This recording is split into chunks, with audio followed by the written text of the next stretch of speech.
Great job today. So what we're going to do is talk about finger placement through lesson 1. We're going to be doing quarter notes, whole notes, half notes, whatever what you want to do, just as long as solidifying, pressing down on the fretboard, and then plucking up or through on the first finger. You can do it up on the fretboard or over the sound hole, doesn't matter. You're just trying to get a feeling for the spacing between the strings.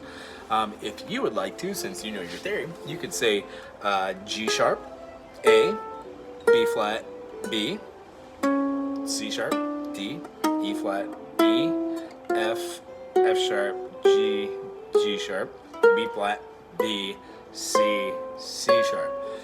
I have you do it at the first fret and use these different fingers so you can go through and get really used to it, and then you could go down, all using the first finger on the right hand and using all of your different fingers. Then you switch to your second finger, right? Go through all of these and get accustomed to picking and playing with these, because inevitably you're going to be using a lot of these fingers all over the place. But as I said, a lot of them stay coordinated. The thumb will be doing the high G, the pointer finger will be doing the C, the middle finger will be doing the E, and then your ring finger, third finger, and the fourth finger will be doing the high A when we're doing like finger picking. Something like that. So getting used to getting your fingers on the frets and then stopping on a fret and then looking at what chords you can play that resolve around that note is great. Since you know that, let's say we're doing 1, 2, 3, 4, 5, 6, 7, 8, 9, 10, we end up on this secondary note. The secondary note is F sharp. If you know that your F sharp is this, that looks weird, but playing that looks right. So if we ended on our second note here, that is one of those chords, F sharp minor, that you would be playing with the second fingering transition, which means when you're doing your 1, 2, 3, 4, the next exercise that we would work on would be starting that 1, 2, 3, 4 with the third finger and not the first finger, and then putting a slide or a movement, which gets that pinky really used to doing half-step movements, which is great from your E to F or your B to C when you're doing your 3 to 4 tone or your 7 to resolution tone. Yeah? So, having said that, if you were to stop on, let's say, the third fret with the third finger, you could play a G. You could play an F with a, that'd be a sus, wouldn't it? F, G, that's F sus 2, yeah?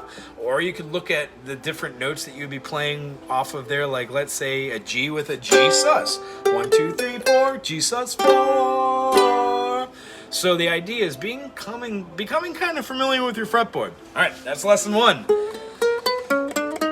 Being able to go up in here and then stop and then form a chord right out of that. All right.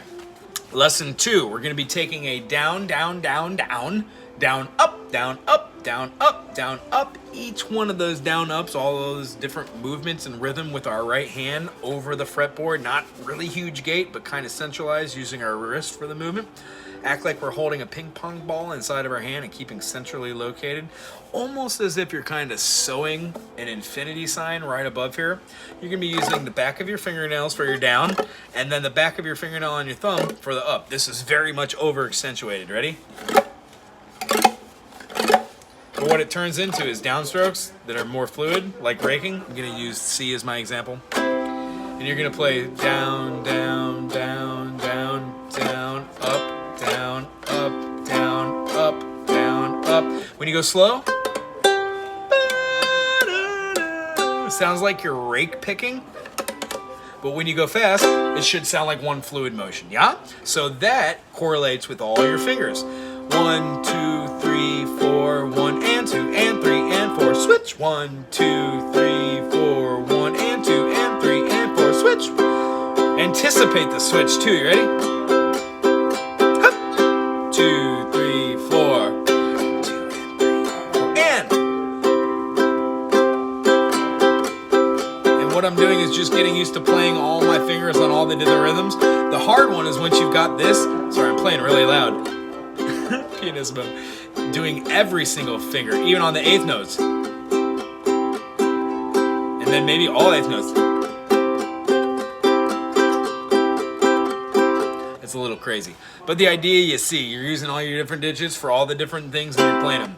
Doesn't quite make sense on C, but when you get to all the other chords, all basic 7, the top of that song chord sheet, It will make more sense that when you do your spider exercises, and let's say you land on your G, that you lay down your G major here, and that you take off your first finger, you put your second finger where your first finger was, you put your third finger where your second finger was, and then you bring on your pinky onto the fretboard, thusly making the same chord, G, G, G, G sharp, G, and you get comfortable playing these in both different ways, yeah? Once you do that and your fingers are accustomed to switching back from the G to G, you're gonna have no problem switching between the G and the F, the G and the C. And you'll find by doing these spider exercises, when we line you up for success, you're gonna be able to easily move and find your G sus or your G sus2 or your G minor by moving your third down a half step. So the caveat is on you to learn all your majors. If you want to, skip what I'm about to do, but here's your cheat sheet on all of your majors. Here's your C major, first finger, third fret. Here's your C major, playing C and the G, and then playing your A shape over the E, and then your C again to make a bar chord C. Here's your bar chord C in secondary position just by moving your fingers at which they hold the strings. Here's your D major using your second finger. D major first finger, D major third finger. I'm leaving the A note open by putting my finger down flat on these three notes, and then I'm leaving this one open. Thusly, when I move it up a whole step to the E, I'm doing the same barring of all three of these to give me my my G sharp, my E, and my B. And then this note is just the unison of that other note. So what I'm doing is essentially playing D, E, and then playing that up top. I can show you a little cheat sheet to do. Put the 1, 2, 3, 4, 5, 6, 7, 1, 1, 1, the octave up, rather than playing down this way, but we'll work on that next week. So what we have is a C in different fingerings, C with the bar chord. We've got a D in different fingerings. We have an E in different fingerings, right? And then we've got an F in different fingerings. We got our F right here. So if we do our spider exercises all the way up and end on our F, drop our third scale degree, our A, and play it. These two right here, that's your open C and that's your open A. So that's our C, our triad. If we wanted to play a minor, we would drop our A down to an A flat, right? But it feels funky to go. So you're gonna have to move your fingers. And that's gonna happen with your G major to a G minor and your F major to your F minor. But I'll let you figure that one out. The next one is gonna be our G. Right? So play a G in 2 different ways, 3 different ways. You could even look at your minors as part of that if you want, but that's the next lesson, jump over. What's our next chord? An A major. We've got our finger on the A, and we've got a finger on a C sharp. This A is a doubling of this A, and this E is one of the notes inside of our C major. Guess what? It's going to be our 5th scale degree, A, B, C, D, E. So A, C sharp, and E. Here's our A, here's our C sharp and E. Whenever we want a minor, you flatten the 3rd scale degree, so that C sharp becomes C, C. That's our A minor. And we'll also work on different ways to play A minor up and down the fretboard next week and the week after that, and thusly always, because that will combine with our modes, our scales, and our different positionings. And then thusly, this comes to our last chord, which has its own kind of method of madness. So I know this lesson's getting a little long. I try and keep them under 10 minutes. If you need to speed it up or slow it down, depending on how fast I talk or don't talk, go ahead and do that at this point. So here is our B major. First finger, first note is going to play the B and the F sharp, and then we're going to use our second finger to play a D sharp or an E flat, and use our third finger to play the octave of that B. So here's what the B major is going to look like with the half bar. What we're going to do is do a B major half bar. We're going to do a B major with a full bar. We're going to take off our 3rd scale degree to play a B minor.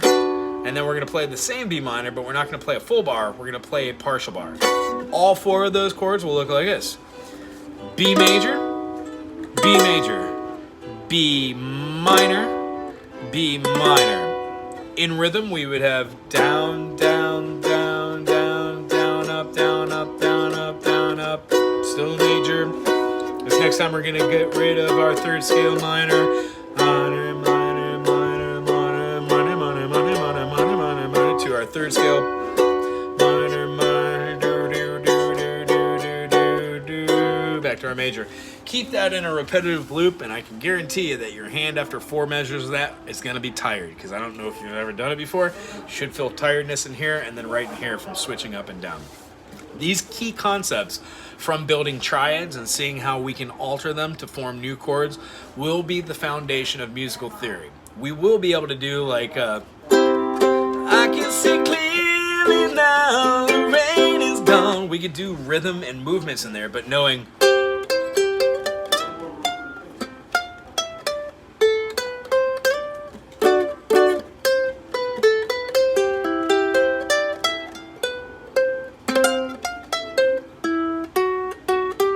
right? Being able to hear those notes and say, it's gonna be a bright, and know intrinsically how to hear that as a trichord rather than just a tone or a melody will help to derive chord structures from your fingers and muscle memory. We will turn a tonal note player into a charismatic chordal note player because you can only have so many variations of trichords, and then adding in your sevenths. And your sevenths, as you know, are just half step or full step movements from your root or your tonic. So when we express and explore what our subtonic is, where our mediant lies, and how to use secondary dominants from our subtonics, that will just open up a whole new door of trichords and moving melodically, but seeing things as groupings of notes rather than just individual melodic notes, tones within a key.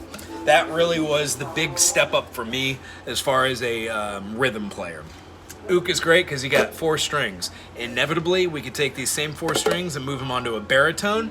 That G will be a D on a baritone, and when you switch to guitar, that D will be the same D that you played on the bari ook. So by learning one ook, a little easier finger structure with the 4 strings, we can learn a bari ook, and once you got all the core 7 chords and the concepts behind that, you can play soprano, concert, and bari ook. That bari ook is going to turn into a guitar for you, and then all those guitar chords done in a diatonic fashion can be also related to a piano. That's where the fun and magic comes in with actually visualizing your chord structures. Anyway, I really enjoyed meeting you. I'm looking forward to our adventure, and feel free to comment on the comment section here. This YouTube video is only for you, and I will correspond with it when I get it. You have me 24 hours during the day there. But I would suggest practicing 5 minutes the concepts every day, in the morning, at night, and pancaking them. So do your lesson 1, all the way up, all the way down, switch your fingers, and then do your chord structures. Play all your majors and play them in different phrasings with your fingers. Some of them aren't that great for me either. That's why I cheat with my E. I play the E up top. Same difference. You will see how that works when doing the melodic. Also, if you have, the onus is on you to do all these other things on yourself, but direction is one thing. The next thing we're going to be doing is taking your major chords and turning them into minor chords, all right? All your majors turning into minors, all of them into minors. And once you have your majors and your minors and different placement of where they are below the 5th fret, from the 5th to the 9th fret, and then from the 9th to the 12th fret, the sky's the limit. All we're going to be working on from there is note recognition, chordal structures, and taking music that you like and making it your own. Making music fun. Anywho, I enjoyed meeting you. I'm looking forward to next week, and I'll see you then. Shoots.